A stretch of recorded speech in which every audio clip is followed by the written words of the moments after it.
Now let's talk about marketing research. And before actually going into the market research, the marketers need to understand a few things. For example, the main influences on the marketing process within the micro environment as well as the macro environment as well, because it is more like a social concept. You are dealing with so many number of people, societies. You need to understand the micro environment as well as the macro environment, and what influences what, and the level of influence, and how you can actually quantify those influences, and how those are going to help you make decisions. So there are many things you have to analyze and respond to issues which are associated with buying behavior, both at consumer level as well as organization level, and they are different. Consumers would have different requirements, and organizations will have different requirement and different things that make effect on the buying behavior from these two different segments.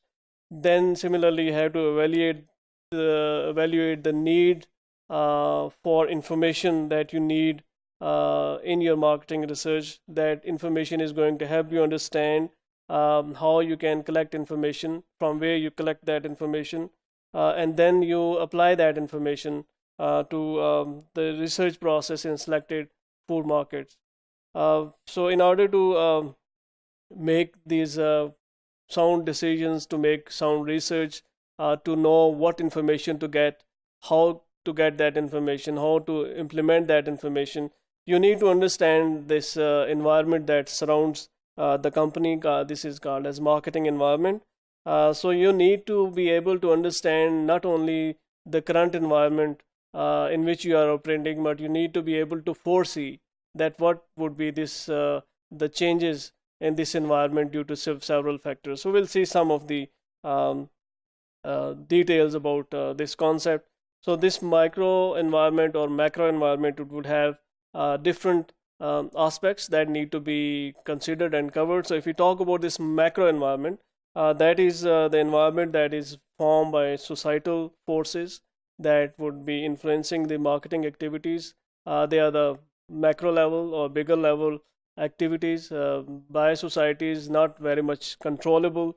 So you have to look at these things, and these macro level things are demographic, economics, natural, technological, political, and cultural forces that influence this marketing environment. So we'll shed some light on each of them one by one. So starting with this demographic information, demographic data is something, this is very, very important.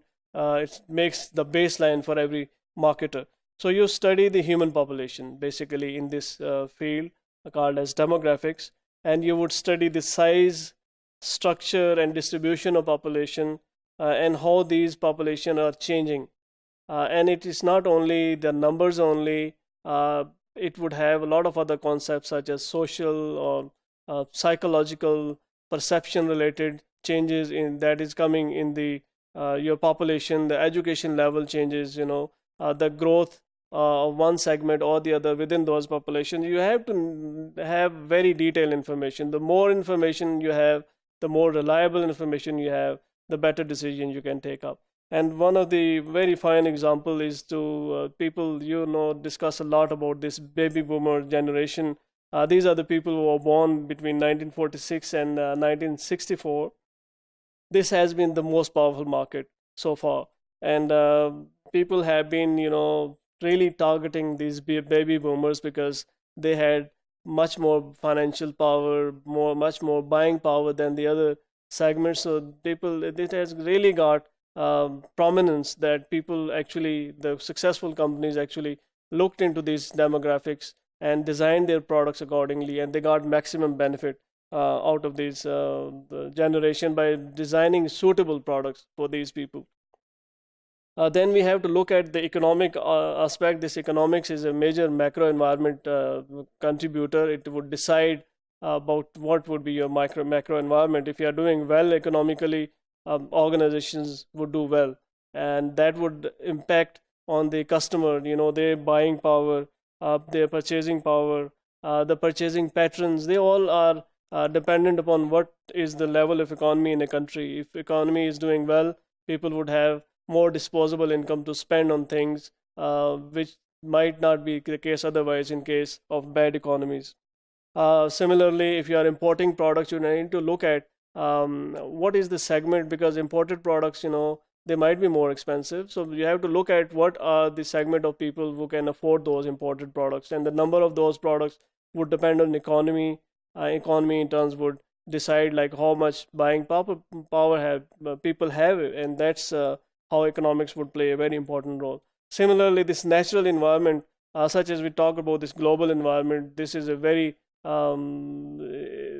it's something that is coming up very quickly, even in the developed countries as well, or the developing countries equally, because people are more concerned about natural intervention, natural environment, good environment, sustainable practices. So no, companies need to take the lead in order to reduce this global warming, air pollution, and countries are really striving hard to do these things, and companies are doing their own share as well, so that they have a positive image.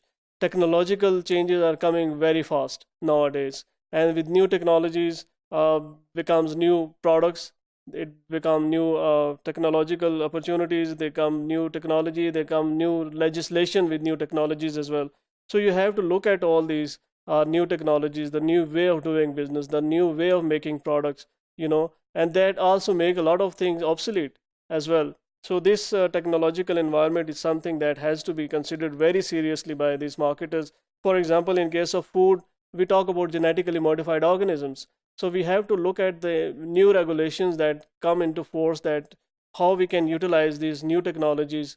Are they safe or not? So there are very much stringent requirement in many countries, and some may be relaxed for that. So you need to look at the technological changes happening, and that would be deciding your macro environment. Then the political environment, of course, that is very much a deciding factor for a country, like in which way the politics is going in a country. So because they would be affecting your laws, and governmental agencies, lobby groups, they all are dependent upon the way the politics of a country is going. So political economy or political structure is something that is very, very much is a strong influencer on the macro environment. So they all affect business in so many different ways. Similarly, cultural things are also important. It is made up by the customers' beliefs and values that are very much well accepted and adopted by a society. They make up culture of a society. They would have core values, and these core values would affect these perceptions, preferences, behaviors, the kind of food people like or not like. It includes religion as well, religious choices as well. So these culture are basically something. This is very much a strong influencer about what kind of products are acceptable, what kind of technologies are acceptable within one culture, and they may not be acceptable for other cultures. So you need to be very much careful about these. And these eating habits, buying pattern, they are also dependent upon these cultural factors as well. We have discussed about the macro environment. The other environment is micro environment. We'll see that some of the factors in the micro environment, they are the small level, as the name suggests, things that have got strong influence. For example, the micro environment is formed by things such as company, and in company we can look at the management, number of people, top management or level management, and their roles. We can talk about suppliers. They also make up the micro environment. Can you have a good supplier relationship? Can they provide you the superior services or product all the time as per your requirements? Are they happy with you? You are enjoying good supplier relationship. Are you having suitably priced product from the supplier? So these are the influence of supplier on the micro environment.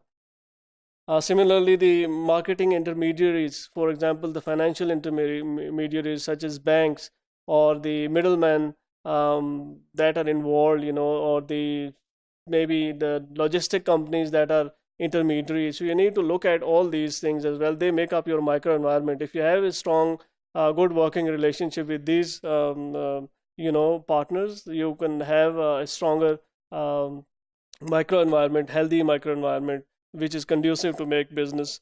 Similarly, the customer markets and competitors. You have to look at customers, what kind of customers you have, the segment, the number of people, then what are your customers, what are the practices within these competitors, or who are the competing people, competing forces with you, public at large as well. These are all factors that would decide your micro environment. So as we discussed the macro environment in more detail, and micro environment, we just touched this just to cover everything that makes up that environment.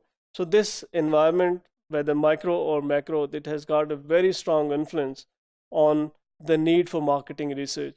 You need to pin down everything, and you look at the influences that are coming from one sector, of whether it's a micro or micro environment, and how is that going to affect your decision making. If you can collect the right information, you can make the right decisions. So this is how marketing research is influenced by different micro and macro environments.